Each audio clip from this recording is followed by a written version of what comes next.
Okay, here we are this morning. Thanks everybody for good morning, and thank you so much for tuning in. My name is Warren. I'm the brand director here at MamaMagic, and I'm really excited to be having you join us this morning.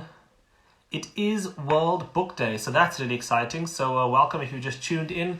We've got a great lineup in store for you this morning, a great topic, something that I'm quite passionate about, very passionate about in our house, which is reading. But this morning we've decided to take on a different approach on World Book Day, and that's looking at how to deal with difficult situations and difficult topics and relating those back to books. They've become such helpful tools, and we've got a great author and psychologist that's going to be joining us shortly.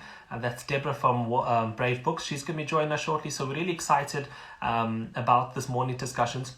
So if you've got any topics about reading or anything with regards to psychology of kids, in particular this morning we'll be talking about how to deal with difficult topics and your little ones.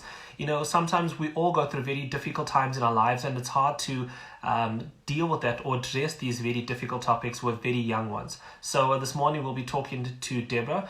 She'll be joining us this morning and chatting us through how exactly to take us through difficult topics. I see Debra's just joined us online. So let's get straight into conversation this morning. So and I'm going to welcome Debra from Brave Books with us this morning. Welcome Banner, welcome Jess. I see you guys have joined us this morning. Thanks so much, guys, for tuning in. Good morning, Debra. How are you? Good morning. All right, and you? It's Sorry, good. I had a little bit of technical difficulties there for a moment. No, that's fine. I haven't seen you in a while. Are you keeping safe and staying at home? Yes, very, very well. And you? I hope everybody's safe and settling down at home all right now after so many weeks.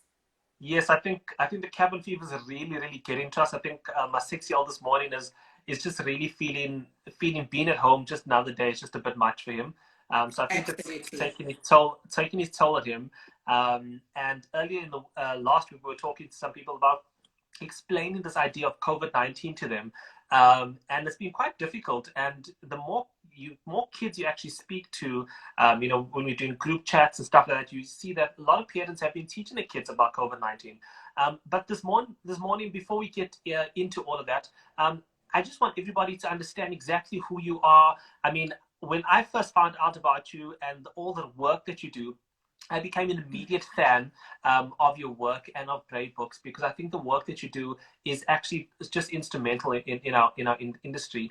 I think that so many parents need help from you, and it's so great to be able to have a place of resource that we can go to ask difficult questions. So maybe just give everybody a bit of a background in terms of who you are, what you've done in your career, and how you came to getting Brave Books off the ground. Oh, thanks a lot. Well, I run a practice in 4 ways. We counselors, psychologists, and play therapists. And a number of years back, I had an enormous amount of parents, in fact, I still have it today, asking how they can tell their child certain things, how they can help their child through certain life events. So even simple things like learning to use the potty, learning to use their dummy, leaving their dummy behind, somebody dies in the family, how they can sleep in their own bed at night, not being afraid of storms, all the fears and the milestones that children go through. Parents were having a huge problem. So I did an online search for a number of books and thought, well, this could help the parents, but found that, yes, there are a few, very Americanized though, and there was not a lot of resource in this country. So we decided to write books covering all kinds of things, from learning to use the potty, sleep in your own bed, what happens if somebody dies. And it's an ongoing project. We started about a year ago, and we now have nearly 60 titles available at the moment for people. Wow. So we try and cover, in fact, we've just written now a COVID-19 book as well, which is free online, English, Afrikaans, Sotho, Zulu, and Xhosa. So we're trying to help, and we do a lot of stuff for organizations as well. So for children that have seizures, moms that have MS, how to explain to their children why they've got MS. So and cystic fibrosis of children. So we're trying to really do a huge variety of books for the mom and make it a one-stop shop, basically. You know, so, and it has gone quite well. And, you know, I think, like you're saying, you know, it's so difficult to find sometimes South African content that's related, that we can relate to. Yes. Particularly when you're talking about very difficult topics and very difficult things. Because when you explain those things to a kid, you know, you've got to break that down into the simplest form. And sometimes the language we find in international books just don't make that as easily accessible or that easily possible. So I'm so glad that you were able to do that. I mean, I think the fact that you've done this COVID-19 book is absolutely amazing in so many different languages. And you say it's free online, but it is free online. Absolutely. Where can they get it? It's an ebook that's free online. You go to www.bravebooks.co.za and then you'll see the all books. Just click on that and they will pop up there. And you click on them. They're free of charge. Download them. They come in ebook format.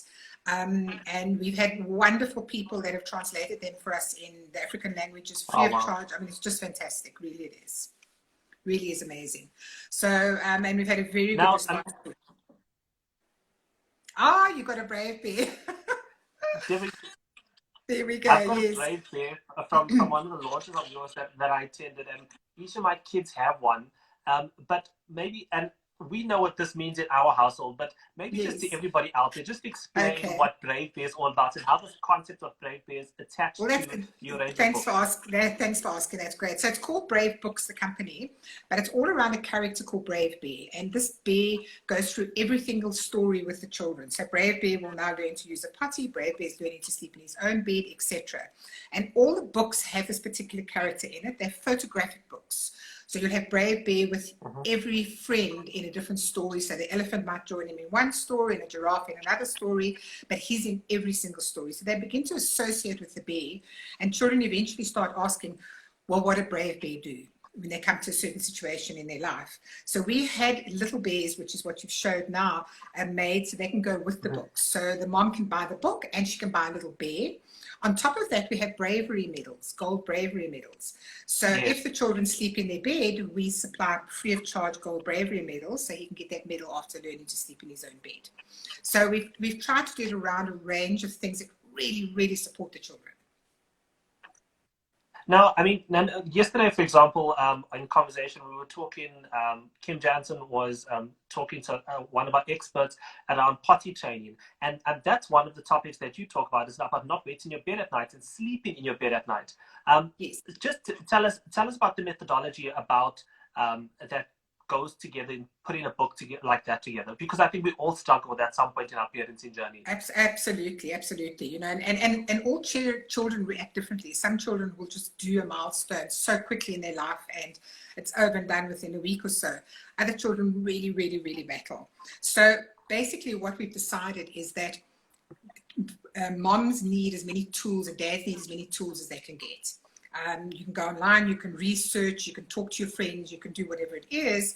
But if you can have as many tools, and a book is very much an amazing tool, especially when it's brought down to their levels, and especially when they're associated with a teddy bear and a fluffy toy. And it just seems to relate to the children better than having a sort of strict routine that you're going to try and do to bring them in to do potty training. So every book has done a lot of research on what should be suggested, what should be done with the children, how they would associate to the book. Then the book is written. It's given to a number of people to read so they can check it and see what they feel. We make adjustments if we can. Then the photography is done and the pictures will align then with the story. So it's very important when the moms read the story, they read the words, and on the other side is the actual photographs of a Brave Bear doing something. So they need to link, and it just the children love it. They say, "Oh, look what Brave is doing." So it has a format to it, and it's very important to sort of read it with the photographs. And sorry. Yeah, I think that's so important, because I think, you know, even the more I'm learning as we go along this parenting journey, and having a conversation with one of my kids' teachers, and they were talking about even the use of being able to read out of pictures, and that is so important. So when kid picks up the book themselves and they look page through the book, they can be able to start identifying the story that they've already read by reading through the book themselves, by associating it to the pictures. So it's both useful to the child as well as, again, to the parent, because then the child can start reading the book back to the parent just by associating the pictures and the story that they've heard. Absolutely, you're quite right, yes. And with the with each story, as I was saying, we try and bring in a different character for them. So we try and bring in this whole friendship area as well, getting your friends to help you, and what does your friend do. So we try and bring in that aspect as well, which is very important. And it's also, the books are designed so that they're not based on any kind of color, culture, anything like that. It's a general book, so you're not looking at a book. There's a lot more people. Sorry. Yeah, there's a lot of people that have just tuned in. Some people saying, "Yeah, love your books." There's somebody else asking just to give the website again, if you could do that. Sure, with pleasure. It's www.bravebooks.co.za. It gives you the story there. They can, in fact, all the books are previewed as well, so you can go and read about 20 or 25 pages of the book before you purchase it. So, and all our books are now on ebooks. We've put them all up as ebooks as well for people now with the COVID-19 lockdown. I love the fact that you can go, when you go onto the website, is that you can read samples of the books, so that you can actually see the quality of it. You can get an understanding of what the book is about, the ethos of the books in general, and you can find a book or topic that's related to yourself. But I think what's great about Brave Books, and I found this so nicely, is that you might be dealing with the situation A, child not sleeping in the bed, but then you pick up another book in the range, which is about divorce, and you can pass it on to a family member or friend. Absolutely. And they can share the information, because we all go through such different and unique situations sometimes. We're all different spaces of our lives. But how many titles do you have in total? We have over 50 titles now, and what we do is we add a title or two every month. Wow. So we expect to get up to over 100 titles, if not more. We're also very open to suggestions. We have a lot of parents coming to us and say, "Oh, I cannot find the book on XYZ." I had a parent recently say to us that they didn't have a book because their child was being teased at school wearing glasses, the little one. Wow. So we've done a book now on, why must I wear glasses, which will help the child. So if we can get suggestions from parents, that's fantastic.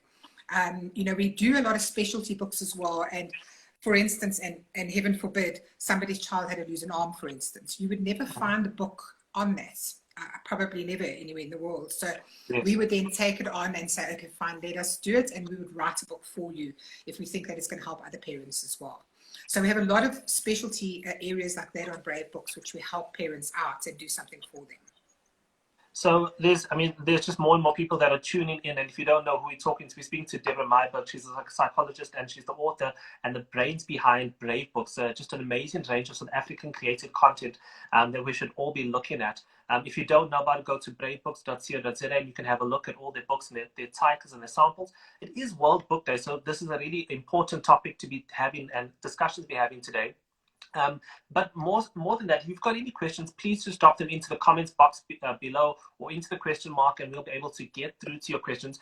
Debra, we do have a question already that you can maybe assist us with. This one says, what is your favorite game or sport? Okay, maybe that's not really relevant here at all. Right, okay, so not for this conversation at all. But I see somebody asking, where can we buy them? Yes, please. Okay, all right. So, but they are bought online. Obviously, with the COVID-19, we can't deliver physical books at the moment, but they are all ebooks, so they can go online and buy an ebook in the meantime. And if they want to do online books, we can do back orders, obviously, when the couriers and everything open up, and we can arrange that. But the shop is very, very, very easy to use. And if they want to drop us a note, we can help them through it. And there are guidelines of how to download the books on the website as well. So it's really easy. One thing I wanted to mention as well, just so that people are aware, we do a lot of work with organizations. So we, at the moment, have just done books for the Cystic Fibrosis Association as well. Oh, wow. So any child that has been diagnosed with cystic fibrosis will then get one of our books and a Brave Bear and a medal and everything as well. So we try to align ourselves with a lot of organizations just to sort of help them out and see if we can do something for them. Yeah. So if there's any moms or people out there that are involved with organizations and would need help, please give us a shot. Debra, maybe just take us through. So you've taken a very difficult topic now for COVID-19, for example, and you've broken that down into a way that kids can understand. Just give us give the parents some tips in terms of how do you sometimes take these difficult topics and break them down, whether you're explaining about COVID-19 or your pet, you just lost a pet. Or how do you break down these topics so that a child can understand them? Okay, look, excuse me. Talking about COVID-19, first of all, I'll just touch on that first because we're really in the middle of it at the moment. I think people must just remember one thing is that it is a temporary thing. We are going to get out of it. We are going to get through it. But very important to take the lead from your child. I think in any area, excuse me, we tend to sort of jump in and give them this huge amount of information. And it's maybe not what they need. Every child on a different level will understand things differently. So I think you need to understand what they are understanding. So say, what do you know about COVID-19? What do you think it's about? So just so that you get the understanding first before we bombard them with this huge amount of information that one could frighten them, two, that they're not going to understand and wasn't necessary in the first place. So I think take the lead. Some children want to talk about it, some children don't, but always give them that opportunity to be able to talk about it. We've all had to restructure our homes in the lockdown. We've all had to think about things we can do with children that we weren't doing before, perhaps. Very important for children in life in general is routine. Absolute must. Children have to have routine. It's very important. They have to move. Children are not made to sit still. They are made to move. So whether you do a wonderful jumping over the couch and over and a treasure hunt, all sorts of things, we have to redesign stuff for the children as to what to do now. So I think take their lead, see what they understand, and then slowly discuss it with them on their level. Make sure they're not listening to all this news that we have on the TV all the time that we talk about, because that's so true. Little words can frighten them, and we don't think they hear, and trust me, children hear everything. So it's really difficult to do it, and I think give them things to control in the house. Let them decide on things, because their little lives are out of control now, totally out of control. So let them have control over little things around it. And in theory, really, they're mourning their life. They don't have friends, they don't have their school, they don't have their routine, they don't have their sport. It's a great, great loss to children. So if you can give them as much control as you can in the house, and let them get involved with things, let them do things, let them make little decisions, absolutely vital for them at times like this, I love that the fact that you're saying give them control over certain things in life, because everything has been taken away from them, and as parents we're trying to readjust our own lives, working from home and homeschooling kids that need to be homeschooled and creating activities. And not everybody has very big yards or space for them to kind of just go crazy with. I've seen so many interesting posts about creating obstacle courses and stuff, but I love the fact that you have this opportunity to say give them control over certain things. So what we've done, like with my son, is there's a certain time in the day, generally between like just after 11:30 or so, where he gets to have time to do whatever he wants. It's his quiet time, and he can decide what he wants to do during that time of the day, because everything else becomes so structured for him. He's got to go and do schoolwork now, then he's got to go and do a lesson with me, and then he goes back to mom, and then so he gets an opportunity just to control. And I first thought, oh, this child's going to be so disruptive during that time, but he actually isn't. He's found a way to just be himself and just do his own thing away from his sister, just be himself and just do whatever is fascinating him at that moment. It's incredible, that's right. And they do adjust, it's amazing. Children adjust very, very well. And to give them that control is fantastic. In fact, in bringing up children in general, their little lives are so controlled, get up, get dressed, brush your teeth, let's go to school, come back, do your homework, sit down, keep quiet, eat your dinner, get into the bath. That's what they have all day, every day. And the experts say that you should take an hour a day, and I know in modern life it's impossible, but this is what they say, or even 20 minutes, 15, 20 minutes even every day for every child, and have it one-on-one with the parents with no other interruptions, no phone, no nothing, but they must be the boss for their 20 minutes. They must take decisions. Yes, you must push a car around the carpet or play with Play-Doh or paint, but that is their time for them to make a decision as to what to do. So if you can do 20 minutes a day with each child, it is fantastic. And it's just to give them their control back. It's just to give them, they've got a little bit of a say in their life, So what you're doing is amazing. They're absolutely fantastic. It really, really is. That's really great. Talking There about, was another yeah, question that's coming here, Deborah. sure. Sorry, just to answer a question here. It says, how early can we start reading these books to our babies? All right, so the books start with quite basic little things like learning to use the potty, giving up your dummy. So we're talking that sort of age is when you start doing it. But there's some wonderful stories Okay. that you can read to little ones anyway, because the pictures are so beautiful. So, for instance, Brave Bear when he moves house, that's one of the books, and it's fantastic because Yeah. him and this little warthog move houses. So even that type of thing, it's a story. Although it has meaning behind it and a life experience behind it, it is still a fun story to read to children, and the pictures are beautiful. So they will anyway start relating with Brave Bear, which is fantastic. So when you start getting up to the potty stage or dummy stage, they're then really related with Brave Bear. I think for parents, sometimes we take for granted how a change in routine or any small change, maybe for us, we take that for granted, how that affects our little ones. Because I remember when we moved house, my son was quite traumatized by it, actually, and we didn't quite expect it, and we didn't quite prepare ourselves necessarily the way we should have, to help him through that time, because it is the house that he had always stayed in. We needed to move into a bigger house. We're having a second child. So there was a lot of adjustments that were taking place. And we didn't think that moving a house would be something that would affect him as it did. So I think there's so many things that we do sometimes that we don't realize the impact it has on a parent, on a child, or even, if a family member moves away, or they don't get to see a family member that they used to see on a regular basis as often. We've seen those kind of impacts on our children, and it's so interesting because you have to talk them through it so much.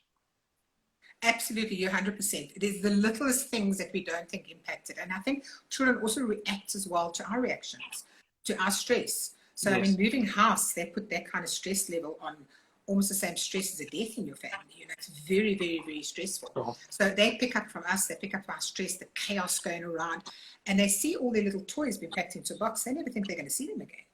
They sort of like disappear, and remember their logic and their reasoning when they're young is not the same as us. They don't have the same reasoning and logic. So we will think and we will plan and we'll say, this is going to happen next week, week after, next month. The children don't see. They work and they live in the now. So to them, they'll never see their toys again, never going to see their house again, and it's devastating for them. So that was why with the book, you'll see how he goes through the story with his little friend. And it's just to read it over and over to them, it lessens the impact for them or something like that. Now, Deborah, we know that kids respond differently. Different children respond differently to different situations. And I see one of our fans, and a good friend of mine, Mama Bear, has logged in. I know she's got twins, for example. But when you've got two kids and they can be sometimes so different, how do you allow the one to respond in one way and balance that out with another child? So how do you kind of, as a parent, kind of split yourself into? Yes. I don't have twins, so I don't understand the challenges sometimes of that. But I've got two kids that are very different apart in personality. But I think we all go through that sometimes. It is, and it's an interesting question, good question, because with twins, or whether it's with different children, whether it's with triplets, whatever it is, all children are born with a unique personality. If you had a look at, if you've got 5 children, you look at all of them, they're all totally different.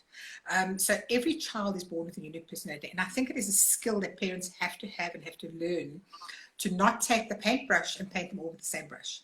It's very, very important, because that's when you cause chaos in your family. This is when you have a lot of fights, when you have a lot of aggression, a lot of you cannot have this calmness in your household.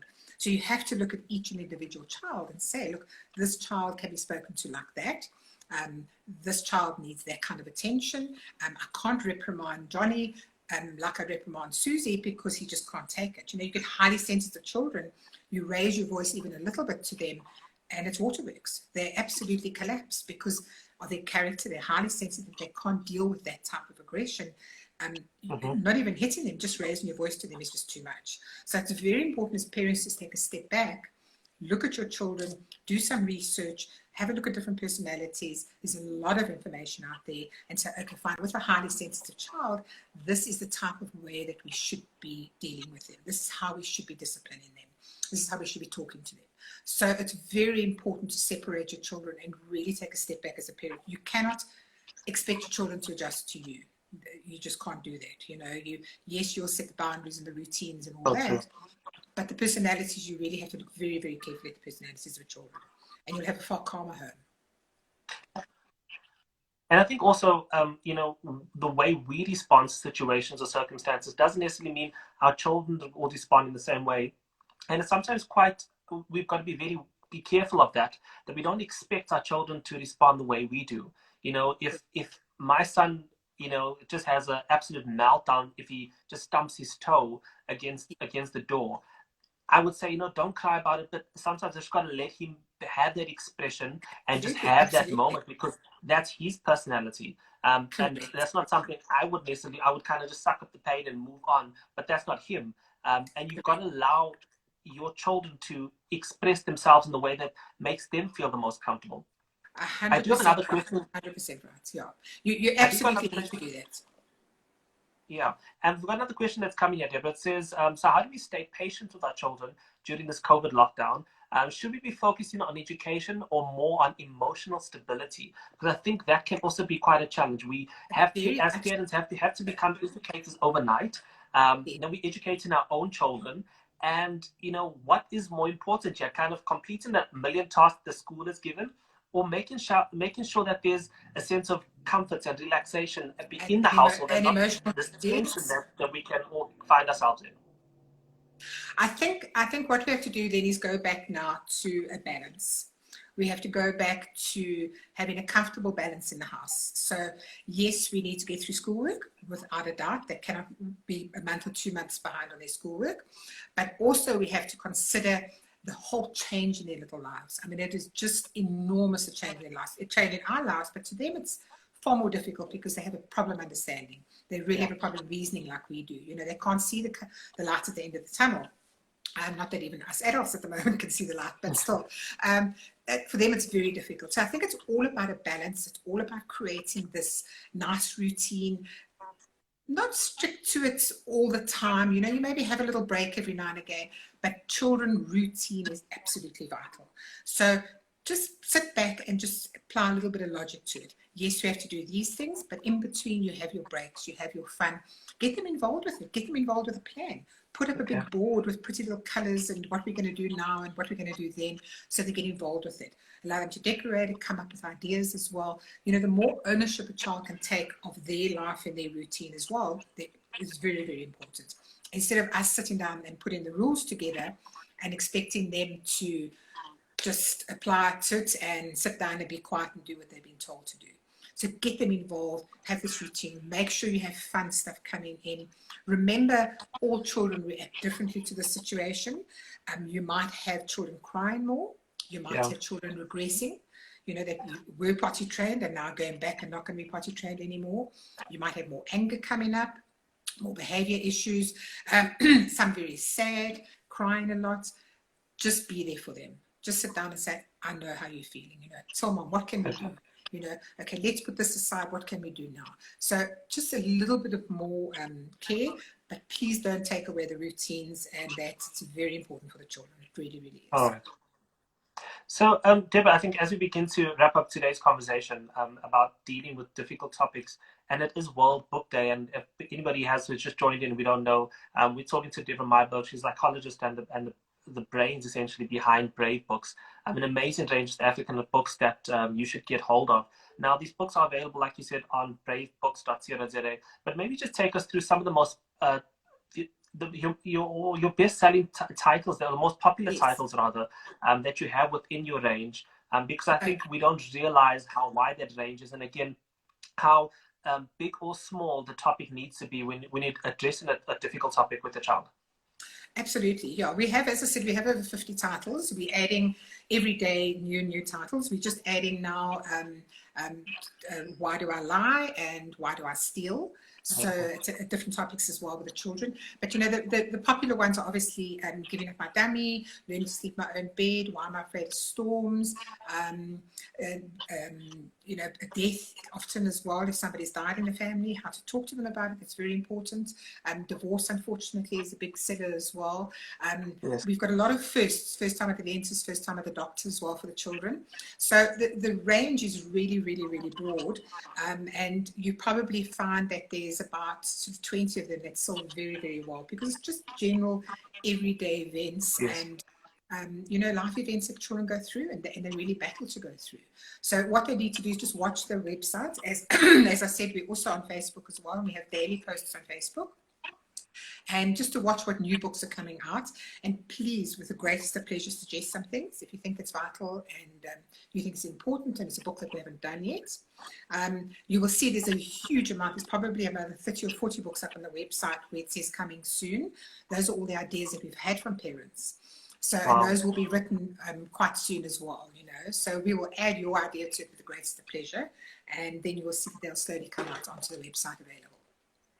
And again, I think what's so unique about your books is that they don't just deal with difficult topics, but you've got a sense of expertise, being a psychologist and running a practice in Johannesburg that makes it relevant, and you can that gives you that expertise to actually deal with these topics in a way that we as parents really need that guidance and that resource. I've got one more question for you, and that when is the best time to be reading to your child? Should we be doing this before bedtime, at nighttime, having these kind of conversations and dealing with these topics, or is there any?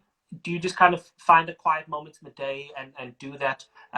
Generally, book time and bedtime is always quite closely associated. I think you can do both really, and especially with these type of books, they're a little bit different to the normal storybook. So you can actually use any opportunity that you can get to read to them. Read at night as well. It's something fun, you know, especially if they're a little bit frightened in the day, or something's upsetting them, or somebody has died, for instance, or there's a big storm coming up. You know, Yeah. big storm coming up, let's get the book out. Let's see what Brave Bear's doing. You know, what is Absolutely. he preparing? And has he got his little box out? And has he got his torch out? And what are we going to do? And let's do some things. So it's quite nice. The books will relate to different events that are happening in their lives. So they can be read basically throughout the day for them. Plus, obviously, the evening as well, when you usually do your book reads. So it's just there. It's a resource that they can have. Absolutely. And again, these books are available online. They are all available in ebooks. Debra and the team at Brave Books have just recently written a book about COVID-19 that's available for free as well online. So go out there, support this a great initiative. It's a proudly South African company. And I think those are the kind of companies we need to be supporting most during this time. I've got my little Brave Bear, and they mean a lot to Look after him. So make sure that when you get in your book, you get your Brave Bear and stuff as well. Debra, thank you so much for your time. I think your insights have been so valuable, and I hope to have more conversations like this with you in the future. It's a pleasure. Keep safe, everybody, and hopefully we'll be out of this very soon. Thank you so much. We look forward to the more updates we get. I think there's another update coming through this evening. So thank you so much. To all our parents out there, thank you so much for joining us on World Book Day. My name is Warren Murray. I'm the brand director, and you can find me at WarrenFM11 on Instagram. Thank you so much to Brave Books and the team. And we'll speak again soon. We have more live chats coming through your way, so be sure to stay connected on our Instagram platform. Have a good day. Stay home. Stay safe. Stay blessed, everybody. And we'll speak all again soon. Goodbye. Bye-bye. Debra, thank you. And we're out. Thanks, everybody.